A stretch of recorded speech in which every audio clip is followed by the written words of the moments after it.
So we all have some fun family stories, right? I have a ton I could tell, honestly. I have a ton about my mom. I've got the goose story that I told about my brother, and the story of my sister and the softball. Today, I'm going to talk about my dad. I have a ton about him, but there's going to be a very specific one that I tell today. First, though, let's talk about the art. So this is our last look at January's Patreon print. The theme was Fresh Snow, and I really do still enjoy this one, and the characters interacting was a lot of fun. The snow effect was nice, and it's been nice getting myself to practice environments and backgrounds.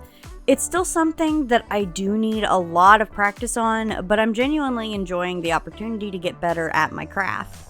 Everyone has until the end of January to get this print, as well as the 2 stickers for this month, and then they'll be gone, so get it while you can. So, my dad. He's fun and hilarious and absolutely a good guy. I feel like, before I get into the main story... Before I get into the main story, I need to explain and give you guys at least an idea of the kind of person my dad is. Dad is that kind of person who looks like he'd be absolutely terrifying, but he's really a giant teddy bear.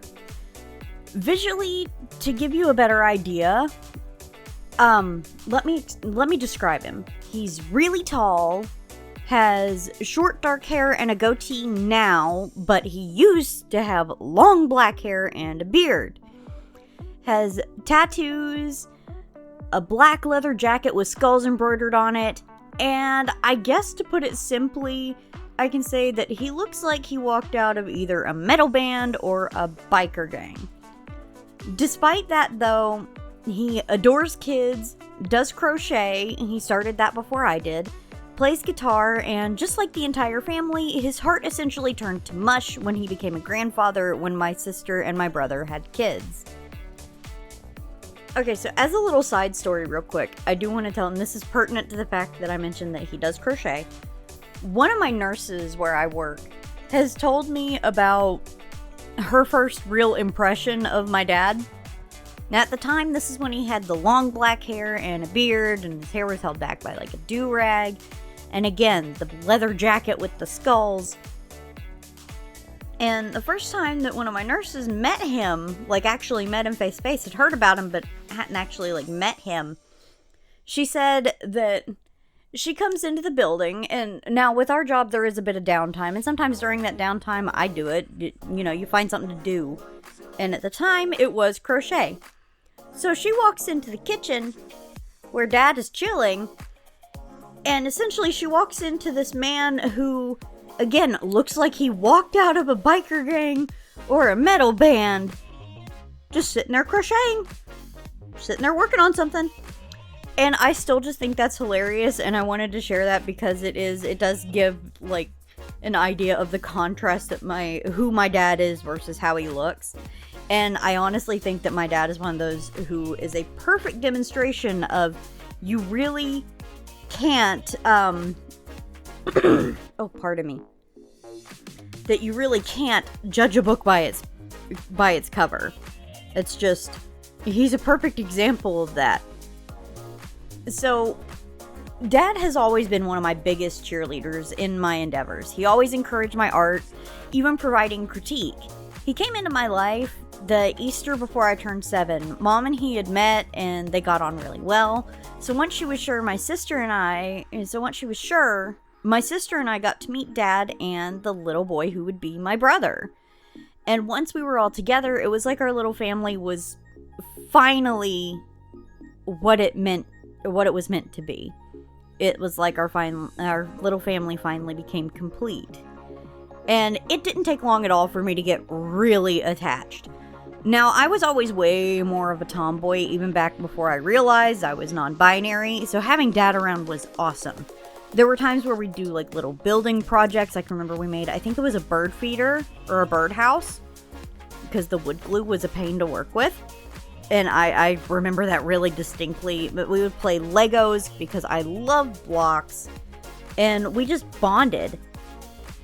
And I can very distinctly remember one time where I was at a sleepover I got really homesick because at the time I think I was in middle school before I actually stayed all night at a sleepover that wasn't like at my cousin's house. And I got so homesick because I couldn't sleep. I got homesick just so bad. And Dad dropped everything to come and get me. And then the next morning, which was my birthday, we started like this carousel puzzle project. It was like this little building thing. I say little, it was actually a pretty big set. I don't think we ever got to finish it. I'm gonna have to ask Mom if she still has that, because I'd love for us to finish that. But I remember we started it the next morning on my birthday while we waited on Brandy to come home, or Andy to come home from the sleepover, because she was at that one too. But I can remember a time when he was out working as a truck driver, and I got sick, and it was like the day before school started, I think. Now, Mom was home with me, and I know that she was not happy with this, but we had bunk beds. I slept on the top bunk because I loved the top bunk.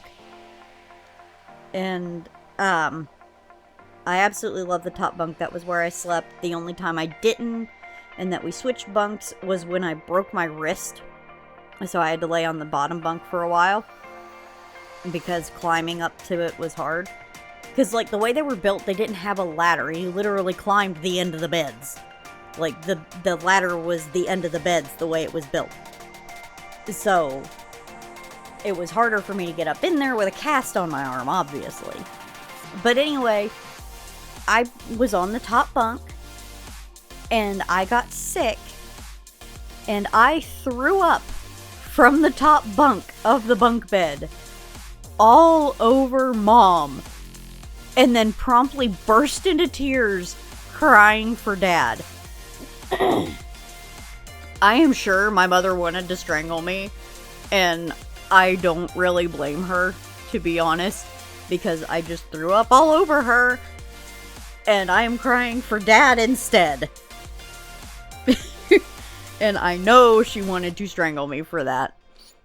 Now, in my tooth stories, I know that I mentioned the time I had teeth pulled when they wouldn't numb. There were 2 of them, they had to be removed, and I was like all of 10 years old. Maybe. I may not have even been 10 yet. Now, obviously, that left me completely traumatized, and I have talked about it in my tooth stories. If I remember to, I will link those in the description, so you can hear just how awful it was. So, Mom was the one who took me to the dentist, right? And yeah, there is a pattern emerging here, and it's kind of funny. Now, Mom took me partially because Dad has his own phobia of the dentist. And after that, I did not blame him. So, by the time we got home, obviously I was freaked out whenever it happened. But by the time we got home, Mom had actually gotten me properly calmed down. Which is good, because I had been in full freak out mode. Understandably. You know, I'm like 9 or 10, and I had to have 2 teeth removed with no numbing. And it was awful. So we got home, and I was chill again. Sore, but I was completely calm. And then I saw Dad, and within an instant, I was bawling again and ran over to him sobbing. And of course, his immediate reaction was absolute horror and asking, what did they do to my baby? Dad has always been my buddy, and so encouraging of my art and the little comics I would make and the stories I would write. He and Mom encouraged my love of video games, and he came into mine and my sister's lives and treated us like we were his own. When he didn't have to, when in many other blended families, that isn't how it goes. A lot of kids, the, step parent doesn't treat them like their own. And Dad did. And so, now that I've gushed and been all sappy about my dad, I've gotta tell one on him. So you guys want to hear how my dad nearly blew himself up? Alright, So, a couple years ago, and yes, this is pertinent to the story, a tree fell on my folks' house. If I'm not mistaken, it actually happened twice in the course of like 3 months. Now, falling trees aren't that unusual in our area. It's not uncommon for the power to go out, or the internet to go out, or a road to be closed, and whoops, a heckin' tree fell! The thing was, these trees fell on the house and caused damage. Also to their cars, but that's not as relevant to the story. Now, my folks had been considering moving anyway, and the house getting hit by a tree, as well as issues with the person they were renting from coming up and the bank getting involved, not their fault, they essentially decided it was time. It was time. It was time to move. Yeah, I think it's about time to move. I think that's the last straw. It's a sign. So, they found a new place. In Florida. That's like 12 hours from here, for the record. The distance becomes relevant. So, moving! Alrighty then. Moving far, sometimes you want to just take what you have to. Sometimes you have to just take what you have to. And I know that, my fiance and I will likely eventually experience this as well, because we would like to, at one point, move kind of far. But, I digress. Sometimes you just gotta get rid of a bunch of stuff and minimize what you travel with, especially to help with a new start in a new place. So they got rid of a lot of furniture they wouldn't need and stuff like that. But there was some stuff that really needed gotten rid of in the way of, like, trashing. Well, we're from West Virginia. When you have things you can't get rid of, and a fire pit, well, yeah, this is going exactly where you think it is. Okay, so, I want to preface this with the fact that my partner and I live on the other side of the interstate from where they lived. So it's getting close to moving day. My fiance and I are at home, hanging in the living room. I think I was playing a game and listening to something. Fiance, I believe, was playing a game on the TV. We're just hanging, and then we hear something. Mostly she heard something. It sounded like a rumble. Maybe thunder, or that's what we assumed. Sometimes you hear a rumble like that from a truck on the interstate. Maybe a blowout, something like that. It's just noise. And then I noticed the group chat popping off. Turns out that my father had poured gas on the stuff he was going to burn, and then lit it. That was the thunder we heard. We heard my dad nearly blow himself up from across the interstate. He poured gasoline, not lighter fluid, gasoline, and then lit it. I am so thankful that he was okay, but oh my gosh, I can't believe he tried that. We still joke now about it, and it'll probably be a joke that follows him forever. Like, it was a running joke saying that, like, he burned all of the hair off the front of his legs and stuff from doing that. And oh my gosh, because I still am floored that we heard it from as far away as we did. Because when I say on the other side of the interstate, I don't mean, like, literally, like, butting up against the interstate, they're there or we're here. I'm talking, there's a little bit of a distance. Like, if I went outside and screamed really loud and one of them was outside, they'd probably be able to hear me, but I'd have to, like, scream at the top of my lungs, and it would be kind of faint at a distance. No! We heard that like a rumble of thunder from the other side of the interstate. And all of this, especially the story, to say, I absolutely adore my dad. And some words of wisdom, because sometimes life experience is the best teacher of all. Don't pour gasoline on stuff and then light it. So do you guys have any funny family stories? If you do, I totally want to hear them in the comments, okay?